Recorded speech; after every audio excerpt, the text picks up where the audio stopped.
We're off to see the Soul King in this week's Bleach Chapter 518, The Shooting Star Project. So we find out that it was Urahara who was calling out to everyone last week as he's using Cone to project an image from Mundo. We see Orihime and Chad are doing just fine, but before they can catch up, a voice yells out for Ichigo. Ichigo recognizes the voice and the figure tries to enter the tent, screaming for that bastard Kurosaki to come out. Chad and Orihime, though, block the person while everyone keeps referring to the man as him. Urahara continues and says that Ichigo must do what he feels best. Return to Mundo, or go with the Zero Squad. He says not to worry about him, as he's formed a contract with him. He disappears and then talks to Chad and Orihime about what Ichigo will choose to do in the end. Back to Ichigo, he asks the bald guy if Tensei can be fixed. Baldy says it's impossible, but there is a Reijutsu that can help rebuild the sword to its original form. At this statement, Ichigo demands to be taken to the palace. And they're being sent back by none other than Kukaku Shiba. She sends him off, but is joined by Ganju, who asks if she did the right thing. She believes she did, even if it means that Uncle will be sad. Then three mysterious people show up as Kukaku tells him to get back to training, because after all, she did save them from the Raccoon guy. We see Ganju is now hanging out with Grimmjow,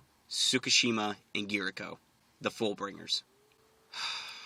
The final page shows Ichigo arriving at the royal palace. Good chapter, but come on, how do you not show Grimmjow? It's pretty obvious it's him, as Ichigo says he recognizes the voice, and you can see his arm and his torso trying to get into the tent. Why not just show his return? Kubo made a bigger deal out of showing Ganju with the Fullbringers, and trust me, I'll get to that shit later. They constantly refer to Grimmjow as him. Oh, don't worry about him. What's he doing here? Why are you with him? Just show him. We've been speculating since July. This was Kubo's opportunity to just show us who the swordsman was, and he fucking teases us with glimpses and references. This is a complete overreaction, but Grimmjow is my favorite character, and not seeing his return this chapter has me kind of upset. Okay, so what else happened in this chapter? We found out that the Royal Guard can rebuild Tensei, sort of, to its original form using something called Reijutsu. Don't know how that's going to work out, but I'm interested to see if it gives Ichigo's Bankai a new form or something like that. Something I noticed when Kukaku was talking to Ganju about sending Ichigo off was that she didn't care if it made Uncle upset. This is just speculation, but I'm going to say that this uncle she refers to is Ishin. It's probably obvious to a lot of you other readers too, because it explains Ichigo's weird relation to the Shibas and how he looks similar to Kaien. I'm sure we'll have to wait 100 chapters though just to get confirmation on that, seeing as Kubo likes to tease shit. And of course, the Fullbringers. Why? Why save 3 of the guys who tried to kill Ichigo and ruin his life just a few months prior? I don't know if they're reformed, good individuals, but I don't care. I kinda don't mind Ginjo, but fuck Giriko and Tsukishima. Once again, I'm sure we won't find out what part they'll play in this arc for another 100 chapters or so.